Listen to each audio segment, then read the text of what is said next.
Hello, and thank you for joining us for another special episode of AMA's Marketing In.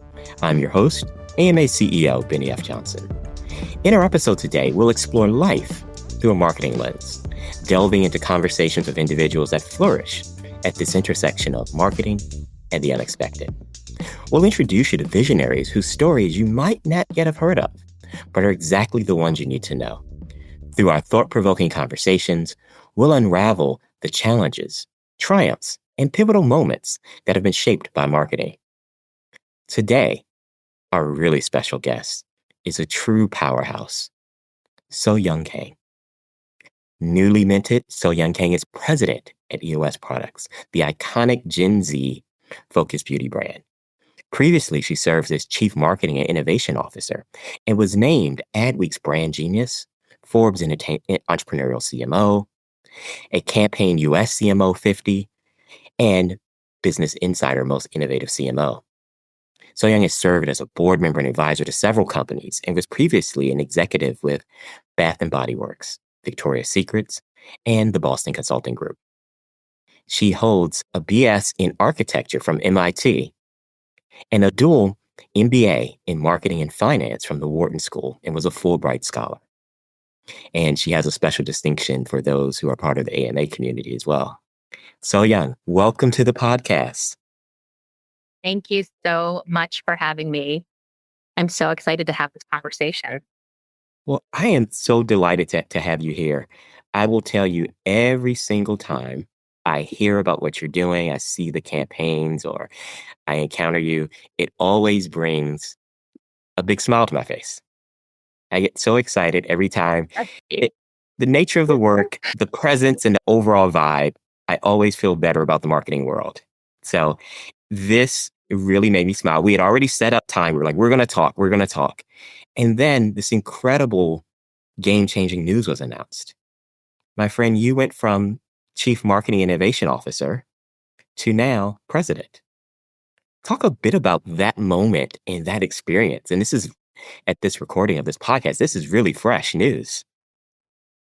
It is. You guys are, I think, you guys are the first people that I've talked to in this type of a forum since the announcement went out, and I just feel incredibly grateful. I feel incredibly grateful to the organization for putting the trust in me to be part of this journey in the next certain phase of growth that we are going to go through as a business. And I feel incredibly grateful for all of the folks around me who are part of this marketing community who have rallied and just showed unbelievable amounts of support and enthusiasm.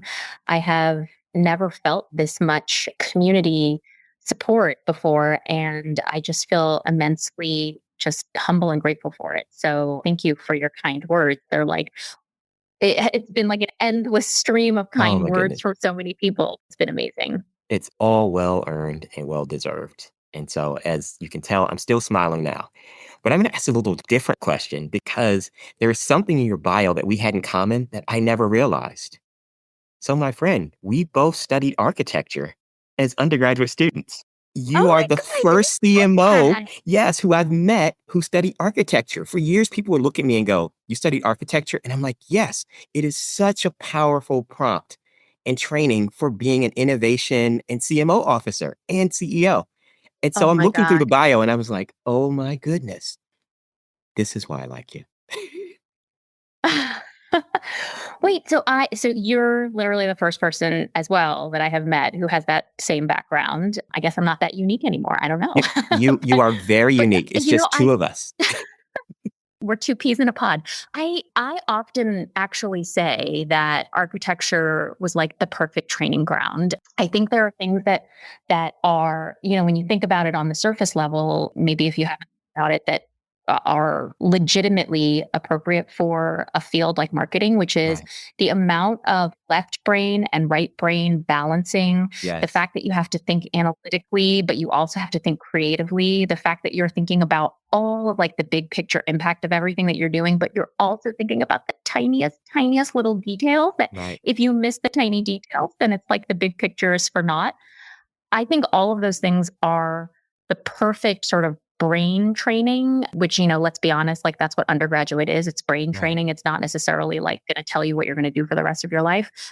But beyond that, I think there are things that maybe people aren't as aware that happen in the discipline of architecture, which is unlike many of my friends who were studying other courses, Right. I was doing long, months long projects, Right. right? Which Right. is very different than homework assignment, turn it in, get a grade, turn it in, get a grade, like this sort of like more day to day, week to week kind of gyration of studying. Instead, you're investing in a months long Right. development and you are iterating and changing along the way. You are presenting and Right. defending Right. and sometimes evolving because you have to think about it. It's like, how do Right. I take this feedback and take the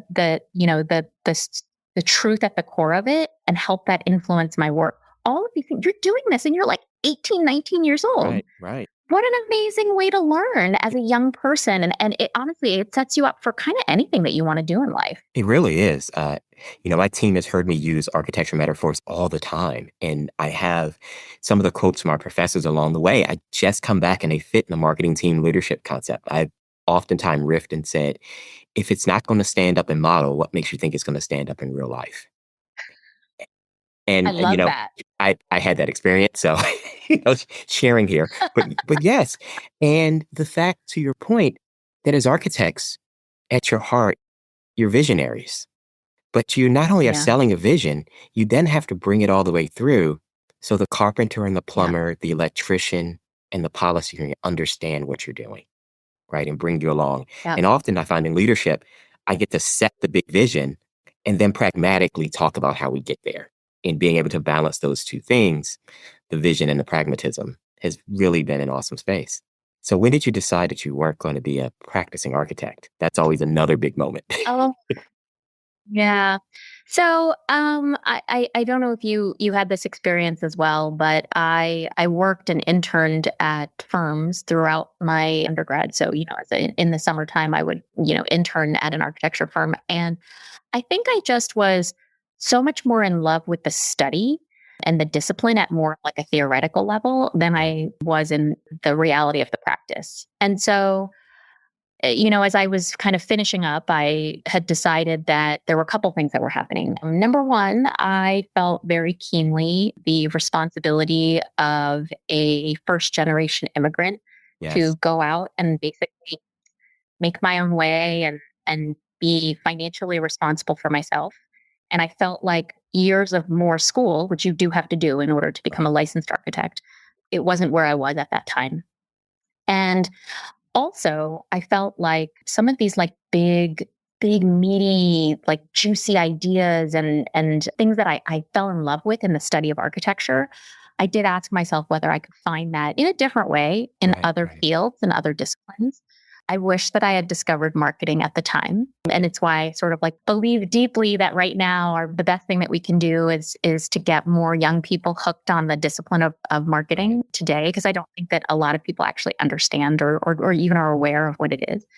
But what I did end up doing was going into management consulting, which is I feel like not at all what what I was thinking it would be. But I think that I really enjoyed the process of Right. going through in the recruiting process. You do tackle a lot of these sort of high level conceptual strategic ideas and Right. problem solving. And I really enjoyed that process. Right. And so I ended up trying my hand as a management consultant for a few years. Right. It's so true. Architecture is strategy in all the different Yeah. ways, right? It's Yeah. strategy and it's creative strategy, it's cultural strategy, it's business and financial, it's environmental strategy, it's all of those things. Well, for me, my friend, it was Noxzema. Yes, skincare brand. It was Noxzema. I got a chance to intern in the storied Procter and Gamble brand management program as a college student, Oh, and amazing. I went to spend 3, 4 months at Procter& and Gamble headquarters, and I worked on Noxzema skincare brand. As a teenager, they had me Mm, working on teen marketing, and I was hooked. It's like, this is the type of that's work that I amazing. wanna do. Um, just blew it away and found the space, the entrepreneurial side of me that I didn't feel expressed in architecture. Architecture felt like you had the agency over the project in theory, But then you always went into the world of who's going to fund it, who's going to like it, who's going to put in there. Yeah. And I had always been an entrepreneur at heart. So that didn't gel well with that. But the notion of taking business products and having your way to be able to build gave me more agency. And that's what did it for me. See, I wish that somebody had introduced me to that world back then. I'm very immensely grateful for my career journey, but it definitely has been circuitous to get to where I am today. I am happy for your path because the other part of your path is you studied finance. So like me, you're not afraid of numbers. And that's a big deal. Yeah. I talk to a lot of our friends, our CMOs, and if we ever have any kryptonite to mix our real and imagined measure, it's often I get pulled aside and people freak out about numbers. And I'm like, numbers are such an integral part of what we do. We try to work through the fear and encourage you that you have the kind of skill and resource. And so it's just a wonderful for background that sets you up perfectly for innovation. Now, you've had a lot of roles in retail, in beauty, and other spaces. I only had that one at Noxzema. I had like a supply of Noxzema for like 100 years. It just was. That's why your skin is so Benny. Oh my goodness. And so that is important. And we're going to share with the group one of the stories that I sent to you, and it just made me laugh. I heard you speaking at the Brand Institute at Columbia. Shout out to Matt Quitt. And I was there as CEO of AMA, but also as a proud alum. And I was sitting in the room and you were giving a presentation. You talk so much about your brand ambassadors. Dare I say fanatics? You're going in there. And I was super excited. And I hadn't tried, because I'm not the core target audience at that time, I hadn't tried the vanilla cashmere. So I ordered it. I'm on the road a lot. I come in, I unpack it. I put it in my bathroom, minding my business. As you know, I have a 14-year-old daughter. All of a sudden, I come home and all holy hell breaks loose in my house. There is a family meeting that has been called by the 14-year-old. And she wants to know, why in the world does her dad have her signature scent? This was a violation. Her older brother is there. He's confused. My wife is like, you should know better. I was like, but it makes my skin feel so soft and I smell so good. I don't know if she's forgiven me, but we've come to a truce, that I fund all of her skincare routine. And she said the same thing. She's like, why is your skin so, no. So I share that because it speaks to the power of brand and the power of community. And I didn't even know I had one of your biggest brand supporters living under my nose. My apologies. But you also have my support. So I'm funding. Thank you. Thank you for your support. We really do appreciate it. Is it? It is really an incredible journey that we've been on to go from where we were when we first, launched on the scene. I think 15-ish years ago, EOS was founded as a total upstart brand that was meant to disrupt a category that nobody was paying attention to, which was the category of lip balm. Right. And so we created those, viral, collectible, egg-shaped lip balms that an entire generation of consumers went crazy for. And I think that, at the time, there were some really, really brilliant ideas that went into making what this company did, which is they created a desirability, they created a sense of joy in a category that was not known for desire or joy. Right. And I think this idea that we can do that, and that if you honor that principle that the company was founded on so brilliantly, that we can bring desire and joy into pretty much any category. And I love seeing and hearing the stories like your daughter, who clearly, gets a lot of joy out of using one of our most popular products, because it's not about the product category. Right. It's about the connective tissue and the brand equity that we have built over those 15 years. Right. And how do we stretch that into new areas so that we can continue to grow this business and continue to win new fans and new generations of fans. And so I love hearing that story, because actually it's not an unusual thing for parent and child right now to both be fans of EOS And it's something that we're immensely proud of. That for us, it's not as much as we do think a lot about Gen Z as sort of Right. like the center of our bullseye, but our fan base actually stretches pretty wide. Just this past summer, I was reflecting back, and in the same 2 week period, I found out that my kids, who are tween boys, my kids' friends were big fans of our product, right? Yes. Tween boys. And within that same 2 week period, I got a letter from a septuagenarian in the Midwest who talked about how much she loved our product and how she was spending all of her Social Security money on our product. And it's just this brand is so stretchy, and it's because when you bring joy into people's lives in any way, so that like little moments throughout their day can be more enjoyable and more joyful, you can win fans of any age across the country. You really can. And most importantly, rabid ones. Rabbit fans who are Yes. all in, which is the beauty of kind of your brand connecting with the cultural moment and the product and your work you do. So you've had a lot of innovation. And one of the things that's interesting is this place that you start for joy isn't always where our brands come in. How was it the Mm. first time you started to break through in an innovation and say, this is really our voice and our dimension and our, dare I say, vibe? It's funny because I actually think that the brand has always been about, if I go back, and I've been with the brand now for 7 years, so clearly the company had a life before me that was very Right. successful. And the original, if I go back and look at, like, for example, the campaign work that was done in the beginning, it was the lip balm that makes you smile. And so Okay. delight and joy and happiness has always been a core part, a Hmm. core equity within the brand.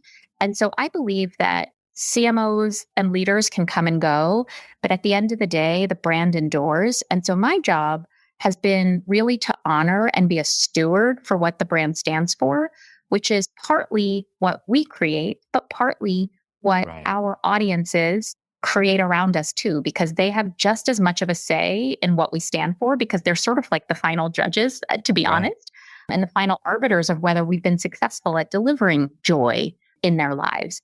So I think that when I really think about it, like, I think that the if our job is to deliver joy, the Hmm. only difference that in that time frame, in that 15-year journey, Hmm. is the how. It's not the what. Right. And how we do that today, if I think about it with the marketer's lens, is different than 15 years ago. The tools are different. The landscape is different. Media is fundamentally, completely, y- you know, revolutionized in that time frame. What brands are willing to say and do is different. And the Yeah. amount of sort of authenticity and realness that brands are expected to kind of show up with in our storytelling, that's different as well. And Right. so I really love this journey of evolution. And why marketing is so fascinating to me is that it's not a matter of like create a playbook and rinse and repeat.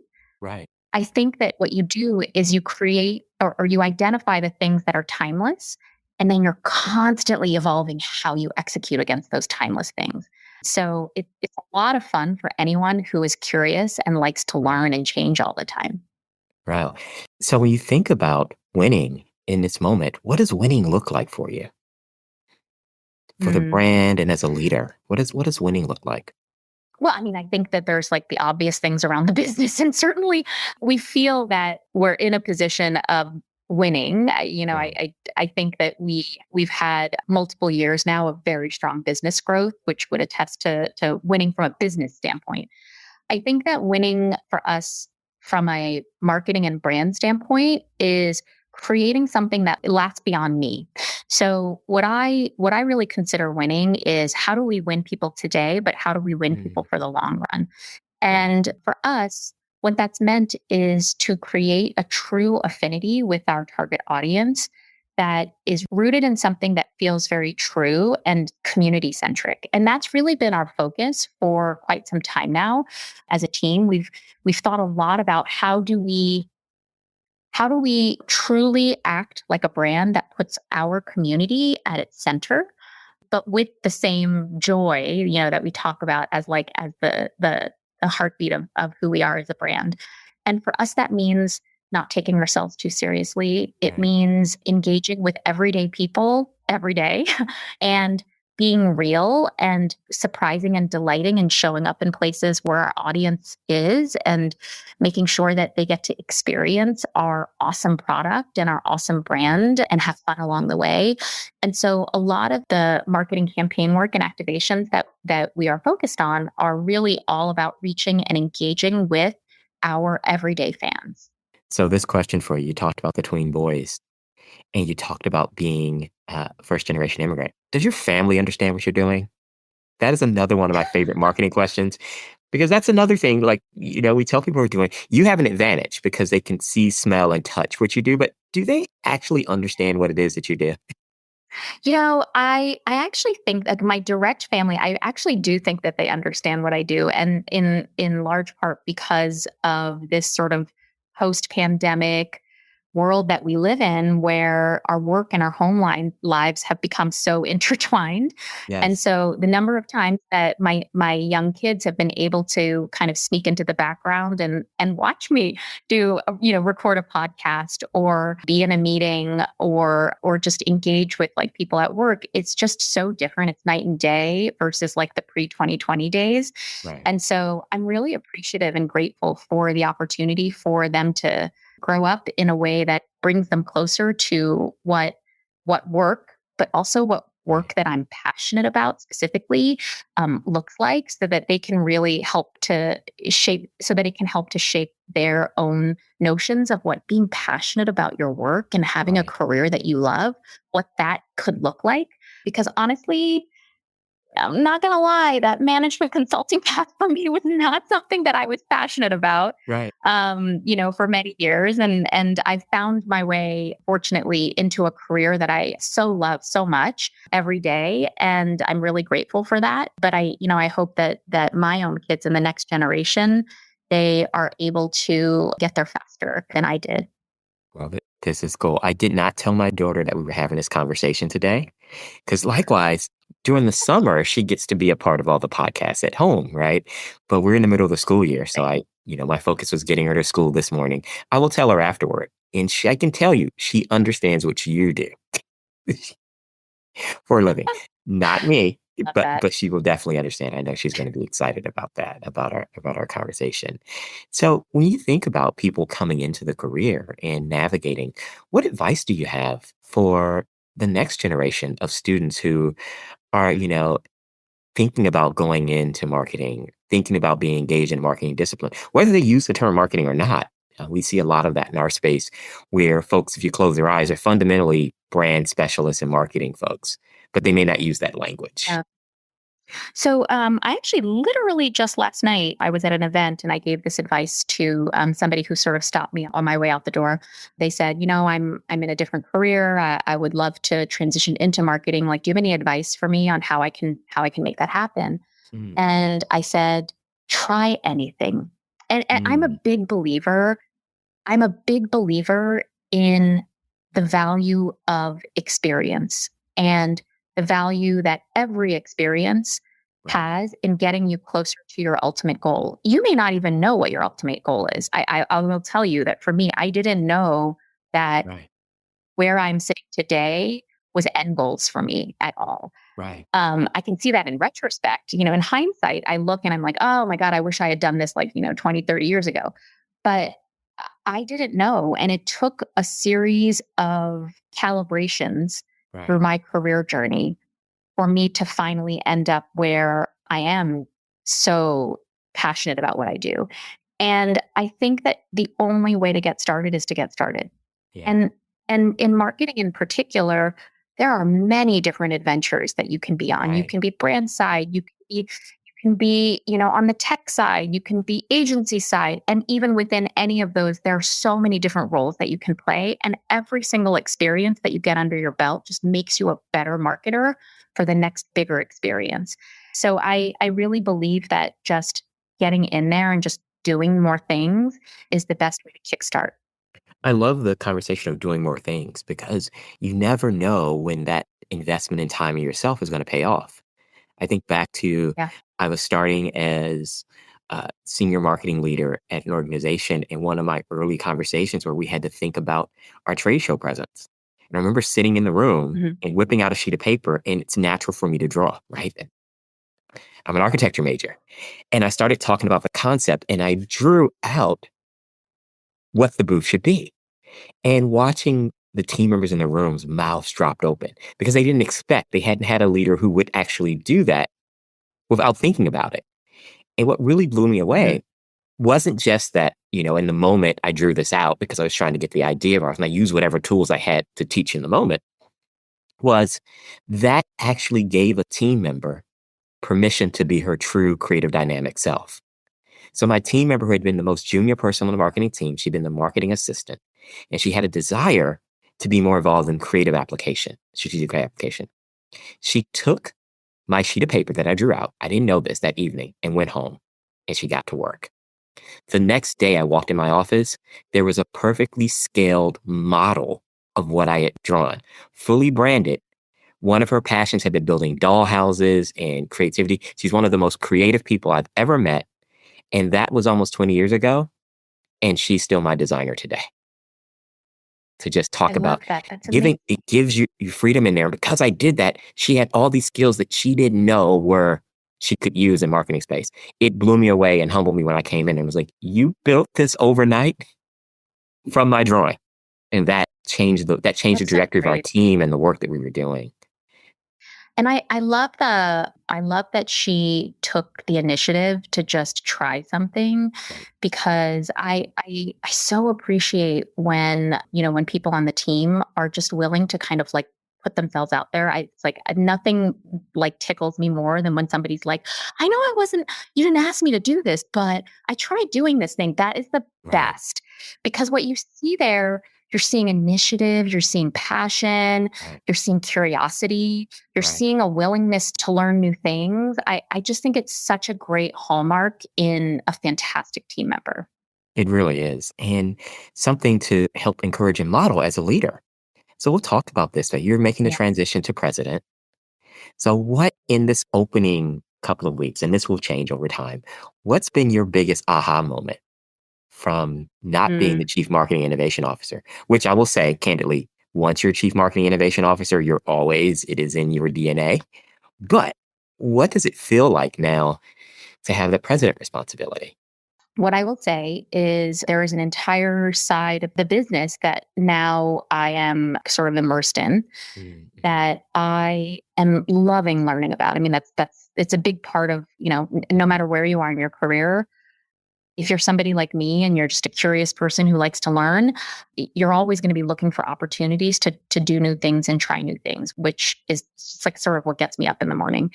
And the thing that I think is interesting about these few weeks is that I have to be comfortable with being the person in the room that doesn't know anything. Like, Right. so that's a very different role Right. to be in, versus the last 7 years where I have been I may not know everything or have all the answers, but I've been, in a medium that I have gotten familiar with Right. and had exposure to for a really long time. So now I'm like, wait a minute, the most basic things.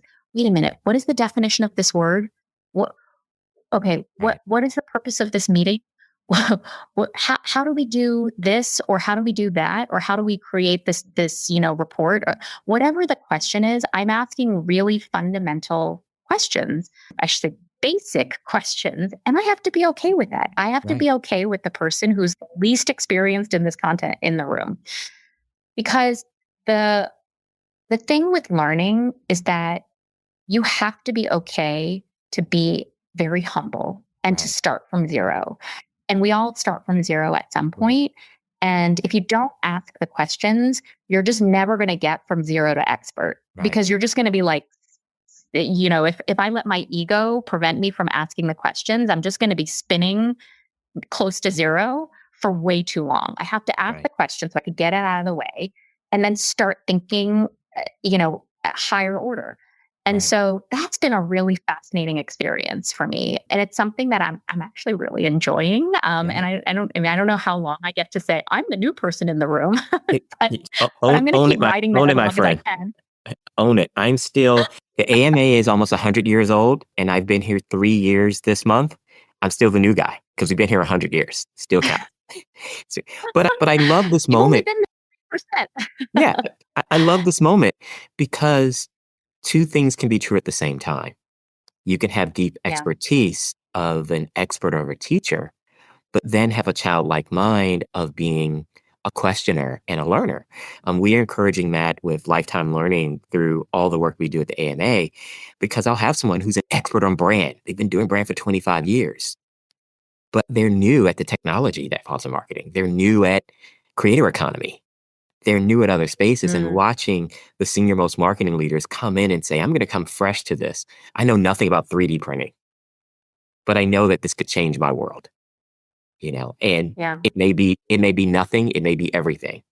Or I can bring that other expertise that I have, classic media planning, right, to thoughts about digital. I think that what you're also describing is this notion of like cross pollination and how in today's world, like there are no more silos and walls anymore. Everything is just so much more complex and interconnected. And if you can be a cross pollinator and think like a cross pollinator, you're going to get there just so much faster than people who are thinking in the silos. Yeah, it's there's another name for cross pollinator, my friend. It's architect.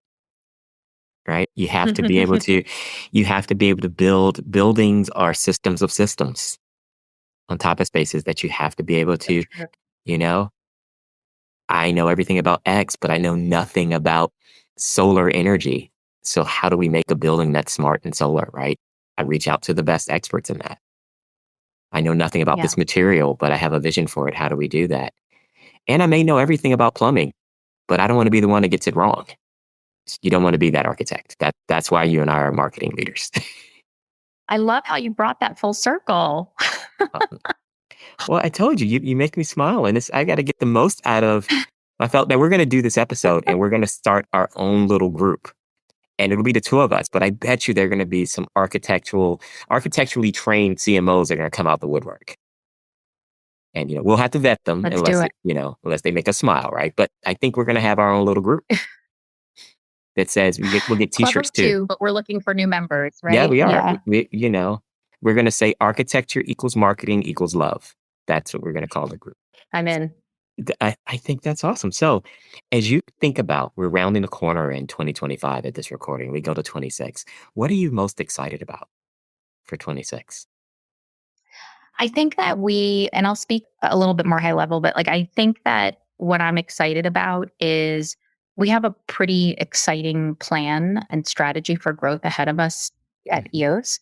And I'm just so excited to see it come to fruition. I think we are going to experience really explosive growth and expansion within the next 12 months or so. And I am just so excited for the ride that we are about to embark on, this journey that we're about to embark on.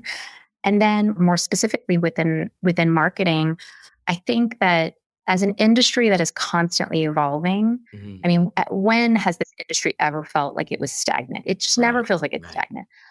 I think there's so many things to be excited for. When I think about like the power of technology to enable so many Mhm, things that mhm. maybe weren't possible before, but then the way that we as an industry are thinking about the importance of humanity and human creativity to basically balance with this incredible technological advancement that's happening within the industry. I think that there are a lot of changes that are ahead of us within the industry that will be really exciting. They may be scary, but I think they're going to be really exciting. And I think that the industry is going to be transformed similarly to the way that I was talking about our business, but the industry more broadly is going to be transformed within 12 months. When we look back, we're not even going to recognize what's happening. As somebody who, as I mentioned before, loves to learn and is excited to embrace new things, I am just, I'm excited for the opportunity to continue to grow as a leader and to learn new things that I don't know today. I love our conversation going full circle on then coming back to learning, right? Taking these chances to learn Mhm. things that we didn't know before, and taking the space and going in there. So I'm going to ask you this question: is there anything you wish I had asked you today? Since this is your Oh, first interview out the gate, what? Oh man, that I wish you had asked me. Yeah, I got to keep you guessing, I, my friend. I got to keep you guessing. Or I'm outsourcing my job. um, Either way.